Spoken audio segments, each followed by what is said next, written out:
ప్రభుత్వం వచ్చిన తర్వాత కాంగ్రెస్ గవర్నమెంట్ వచ్చిన తర్వాత ఈ రాష్ట్రంలో మీకు కార్మికులకు 2 డిఏలు ఏమో కట్టించినట్లుంది కదా. ఆ 2 డిఏలు కాకుండా ఇంకెన్ని డిఏలు ఇచ్చేది ఉన్నది ప్రభుత్వం మీకు ఎంత బాగుంది. మళ్ళీ అన్ని పిఆర్సీలు పెరగవలసిన అవసరము ఇప్పటికీ కార్మికులకి ప్రభుత్వం పెంచలేకపోయింది. ఎంత డిఏ అంటే టర్నింగ్ అలవెన్స్లో డిఏలు అనేది మాకు చట్టం ఉంది. ఇవాళ ప్రభుత్వ ఉద్యోగులకు డిఏ పెరిగితే ఆటోమేటిక్గా ఆర్టీసీలకు పెంచాలనేది చట్టం ఉంది. అది ఎవరో జేబులకల్లి ఇస్తలేరు. మాకు రావాల్సినటువంటి అలవెన్స్ అది ఇస్తారు. అది ఇచ్చినా అంటే జీతం ఇచ్చినా లేకపోతే బకాయిలు ఇచ్చినా మా పైసలు ఇచ్చినా అది కరెక్ట్ కాదు. రెండోది ఒక పిఆర్సీ 2021కి సంబంధించిన పిఆర్సీ పెండింగ్ ఉంది. 16 అయ్యారు గత ప్రభుత్వం ఇచ్చింది. వీళ్ళు 21 చేస్తామని చెప్పి ఈ ప్రభుత్వం చేసి దాంట్లో హెచ్ఆర్ఏని తగ్గియాల్సిన అవసరం లేదు. హెచ్ఆర్ అని తగ్గిస్తే ఇవాళ అది మన 21 పోయి 15కే పోయింది. అంటే తగ్గిపోవడం వల్ల ఒక డిఏ దాంట్లో మెర్జ్ చేసి మాకు ఇవ్వాల్సిన డిఏని కలిపి కొద్దిగా ఎక్కువ ఇచ్చినట్టు చూపించాలని చెప్పి ఒక ట్విస్ట్ చేసిండ్రు దాన్ని. కానీ 2017కి సంబంధించినటువంటి పిఆర్సీ మీరు ఇచ్చిండ్రు, మంచిదే.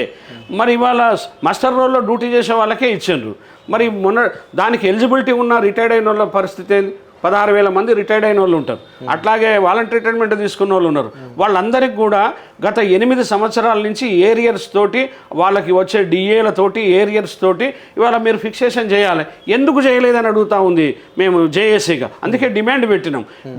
చేసి వాళ్ళకు రావాల్సిన పైసలే కదా. నా మొత్తం 6 కాలం యవ్వన జీవితాన్ని దారబోసి పనిచేసి రిటైర్డ్ అయితే వాళ్ళకు కూడా ఇవ్వకపోతే ఎట్లా ఇదంతా? కాబట్టి ఇవ్వాలి. రెండోది ప్రమోషన్లు ఇవ్వాలంటున్నాం. ఇవాళ వేకెన్సీలు ఉన్నప్పుడు ప్రమోషన్లు ఇవ్వాలనా లేదా? అన్ని డిపార్ట్మెంట్లలో ప్రమోషన్లు ఇస్తూ ఉన్నారు. ఆర్టీసీలో ఎందుకు లేవు అంటే ఇస్తే ఏమవుతుంది? ఇవాళ ఇచ్చేసిన తర్వాత మిగతాయి కూడా తర్వాత ఆర్టీసీ కార్మికులతోటే ఇవన్నీ ఫిలప్ చేయాలి. మిగిలిన వాటికి కొత్త రిక్రూట్మెంట్ మీరు చేయాల్సిన అవసరం ఉంది. ఆర్టీసీలో ఇదంతా లేకపోతే ఆర్టీసీ దెబ్బతింటుంది. ఒక టైం వచ్చే వరకు మనగడే ప్రశ్నార్థకంగా మారుతుంది. ఇవాళ కొత్త టీఐ2లు కావాలి, ట్రాఫిక్ సూపర్వైజర్లను పెట్టాలి, గ్యారేజ్ సూపర్వైజర్లు పెట్టాలి, డిపో మేనేజర్లని కొత్త వాళ్ళని రిక్రూట్మెంట్ చేయాలి, అకౌంట్స్ ఆఫీసర్లను కొత్త వాళ్ళని చేయాలి. ఈ విధంగా చేసి ఆర్టీసీని పెంచి మీరు ఒక ఇమేజ్ని తీసుకురావచ్చే బాధ్యత ప్రభుత్వం పైన. ఇది ప్రభుత్వ రంగ సంస్థలకి ఉంటుంది. రెండోది ఏమంటారంటే ఇవాళ ఆర్టీసీకి ఏం పెడతామంటే ప్రభుత్వ రంగ సంస్థలకి ప్రభుత్వమే పెట్టుబడి పెట్టాలనేది నినాదం ఉంది. ఇది లాభ నష్టాలతో చూడొద్దని చెప్పి చట్టాలు చెప్తున్నాయి, జనాలు చెప్తున్నారు, మేధావులు చెప్తున్నారు. లాభ నష్టాలతో సంబంధం లేకుండా ఆర్టీసీ నడిపేయాలని చెప్పి రెడ్డి గారు, ఈ రాష్ట్ర వ్యాప్తంగా ఎన్ని డిపోలు ఉన్నాయి, ఎన్ని బస్సులు ఉన్నాయి, ఎంతమంది కార్మికులు ఉన్నారు?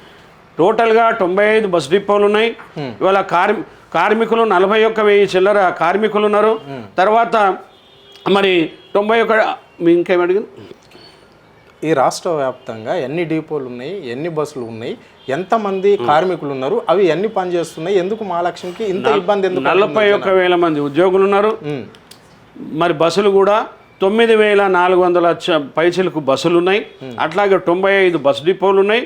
వీటందరికీ కూడా మహాలక్ష్మి పథకం చేస్తూ ఉన్నారు. కానీ మరి సరిపోదు. ఇప్పుడున్న జనాభా ప్రాతిపదికలో బస్సులు పెట్టాల్సినటువంటి పరిస్థితి ఉంది. జనాభా పెరుగుతూ ఉంటే బస్సులు పెంచాలా లేదా? మరి వాళ్ళ ఓఆర్ పెరుగుతూ ఉంది, లాభాలు వస్తున్నాయని మీరు అంటున్నారు. ఓఆర్కి తగ్గట్టుగా బస్సులు పెంచండి.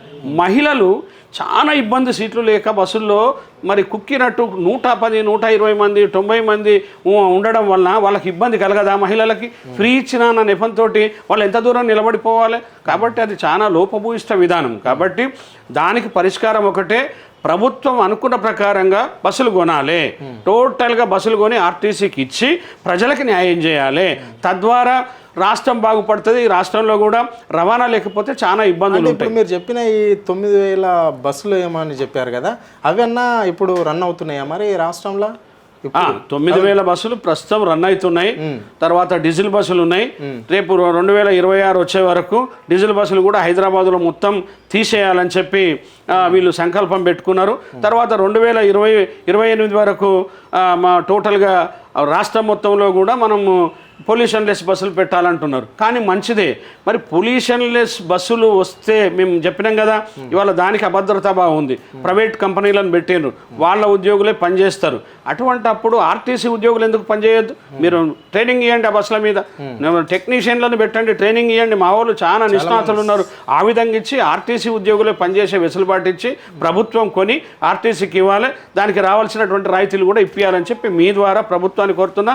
ఫైనల్గా చివరిగా ముఖ్యమంత్రి గారికి, ట్రాన్స్పోర్ట్ మినిస్టర్కి, యాజమాన్యానికి విజ్ఞప్తి చేస్తా ఉన్నా, అంటే ఇవాళ ఆర్టీసీ కార్మికుల మీద కన్నెర్ర చేయొద్దు.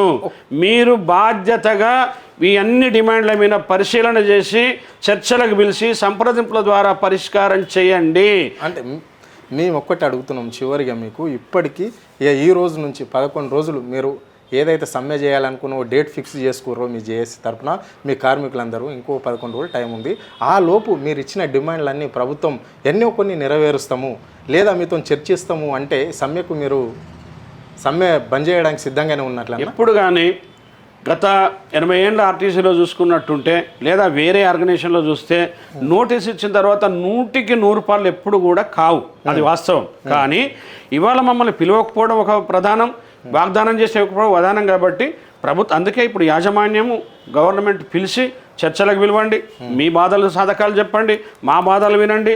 ఇలా మ్యాక్సిమంగా జటిలమైన సమస్యలు ఉన్నాయి, మీరు ఎంతవరకు అవుతుంది, ఎంతవరకు తర్వాత చేస్తారు అనేది మాకు చెప్పాల్సిన బాధ్యత ఉంది. అప్పుడు మేము జేఏసీగా ఆలోచించుకుంటాం, సమ్మెను వాయిదా చేద్దామా, ఏం చేద్దామా అనేది ఉంటుంది. అంత మూర్ఖంగా సమ్మె లక్ష్యం అనేది మా లక్ష్యం కాదు.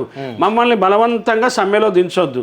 సమ్మె జరిగితే యాజమాన్య వైఫల్యం ప్రధానంగా, రెండోది ప్రభుత్వ వైఫల్యం అవుతుంది. ఇప్పుడు కొంతమంది మాత్రము ప్రజలు ఏమనుకుంటున్నారంటే, మీరు సమ్మెకు పోతాము అని చెప్తే ఓన్లీ మా లక్ష్యం పథకంను తట్టుకోలేకనే, మహిళల ఒత్తిడి తట్టుకోలేకనే ఆర్టీసీ కార్మికులు పనిభారం పెరగడంతో సమ్మె చేస్తాము అంటారు. ప్రధానంగా వాళ్ళకి ఎలాంటి సమస్యలు లేవు అని చెప్పేసి అనుకుంటున్నారు. ఇది వాస్తవమేనా? పూర్తిగా అబద్ధం. మహాలక్ష్మి పథకం మా ఇంటి ఆడబిడ్డలు, వాళ్ళ సేవ చేయడానికి మేము సిద్ధంగా ఉన్నాం. ఆ ప్రభుత్వం పెట్టగానే 48 గంటల్లో సక్సెస్ఫుల్ చేసినాం. దాంట్లో మీరు అన్నట్టుగా దెబ్బలు తింటున్నాం, కష్టాలు ఉన్నాయి, ఇబ్బందులు ఉన్నాయి, ఉద్యోగాలు పోతున్నాయి. ఏది ఏమైనా వాళ్ళ కోసం మేము త్యాగం చేయడానికి సిద్ధంగా ఉన్నాం. కాబట్టి ఆ పథకాన్ని ప్రభుత్వం వాళ్ళ కోసం బస్సులు పెంచి ఆడవాళ్ళకి న్యాయం చేయాలని చెప్పి మీ ద్వారా కోరుతున్నా. మహిళా పథకంలో ఎవ్వరికి కూడా అన్యాయం చేయం. మీ ద్వారా నేను మహిళలందరికీ రిక్వెస్ట్ చేస్తూ ఉన్నా, మీ సేవ చేయడానికి మేము సిద్ధంగా ఉన్నాం. తప్పుడు మాటలు మీరు వినొద్దు. ప్రభుత్వాన్ని ఇంకా బస్సులు కావాలని కోరండి, అందరికి సీట్లు ఉండాలని కోరండి అని చెప్పి మా అక్క జిల్లాలకి నేను తెలియజేస్తా ఉన్నాను. థ్యాంక్ యూ సార్, మీ అమూల్యమైన టైం మాకు కేటాయించినందుకు ధన్యవాదాలు. Thank you.